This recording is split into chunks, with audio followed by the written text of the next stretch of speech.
Yes, welcome back ladies and gentlemen, tankers of Blitz Universe to the channel. My name is Martin Dogger and I make videos that will hopefully help you improve your gameplay in World of Tanks Blitz.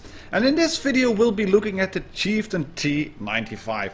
The tier 8 premium British heavy tank that has made a reappearance in the store. And is actually quite well priced at the moment. 7,500 gold for the Chieftain T95, the Heritage Legendary Camouflage, which looks really good on this tank.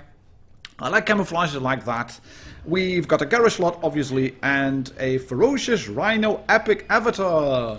And I don't give a flying fuck about those avatars, which is stupid, because they do add to the value of the bundle, and they then add to the quote-unquote discount of the bundle. But it's not just a discount. I mean, you don't want to pay for those avatars, do you?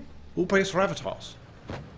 You can get them in boxes and in containers. Why pay for avatars? But yeah, it's in the bundle. If you want to have the tank, you can buy it now for 7,500 gold, which is about the norm for tier 8 premium tanks from the tech tree. So in that regard, it's not a bad price at all. I'm a bit surprised to not see any equipment on the tank. I do have it fully equipped here, obviously, playing it on the press account. But it does not come fully equipped in the store, at least not in the single tank bundle. You can get it fully equipped if you would buy the double package with the FV201A45. Combined with the Chieftain, and then it's called the British Fighters Step In. That bundle is 12,500, 2 fully equipped tanks, 1 avatar, 2 garage slots, the lot. That really works well. And yes, Shark Tiger, I'm sorry for running away. But what I figured is that we would get completely outflanked by a 59 pattern, then the Conqueror at sea, and then the T54 E1 rolling around. I would not be able to sit... Yeah, there he is. Shark Tiger is down. I would not have been able to survive over there, and well, I play the game to win. I don't mind damage, to be honest. I don't mind a good W and 8. I want to win the game. I want to shoot tanks. I want to have fun, but basically win as much as possible. Hoping to find a headshot in onto the boss. It didn't work out, and I've done a switcheroo. I went to the other side of the mountain at Canyon. This is, as said, a key position. And we've lost C, we have lost that cap, but we are up 1 tank at the moment, and the ISU 152 is down below in the gully, so I'm just going to sit here and chill a little bit and then see what happens. The Chieftain itself, it's a good tank, make no mistake about that. But the biggest problem also is the fact that it is a good tank. It is decent, it's nimble, it has a good gun, it has some good frontal armor also on the turret, it has a cupola on top, which is an obvious weak spot, but it does not pack a punch.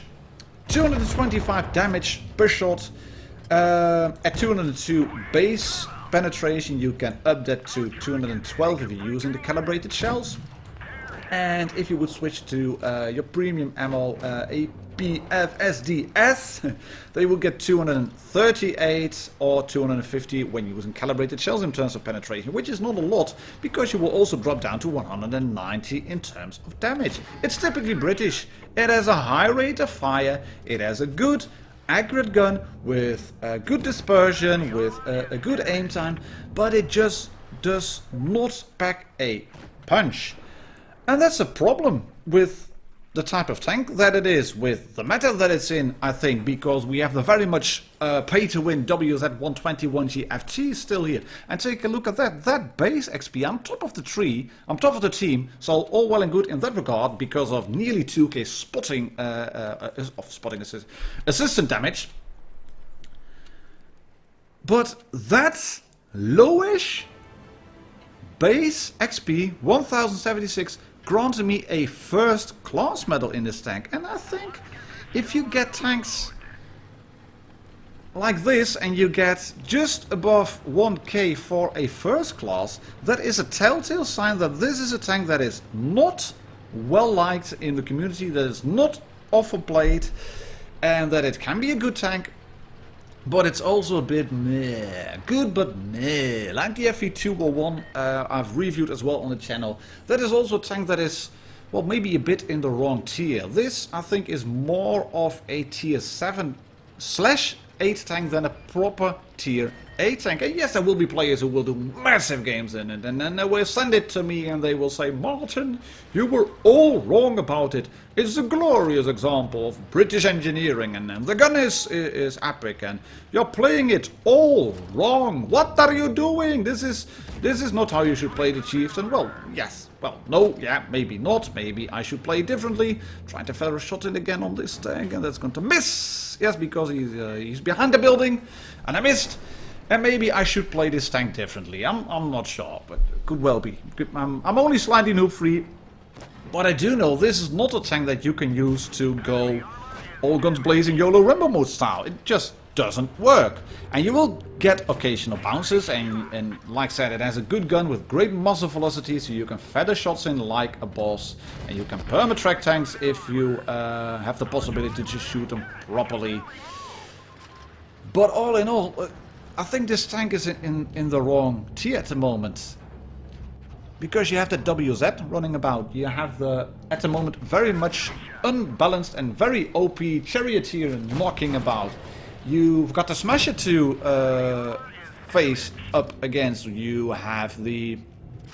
What do we have? You have the Object 252U. That's also a tank you will have to keep shooting.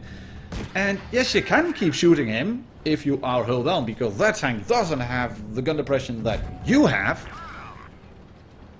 But you knock off 225 alpha per shot, and he can do 400, and the list goes on and on and on about tanks that do bigger damage than you.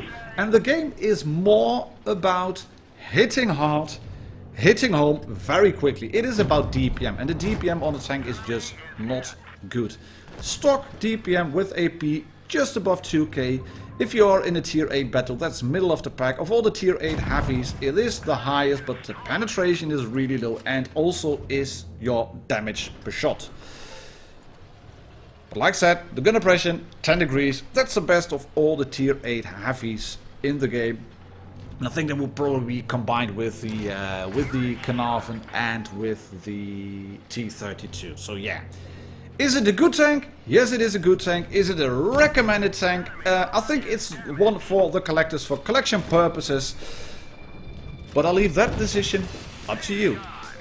Thank you very much, ladies and gentlemen, tankers of Blitz Universe, for watching. My name is Martin Dogger. Please subscribe to the channel if you haven't already, and I'll catch you all on the next video. Cheers and happy tanking!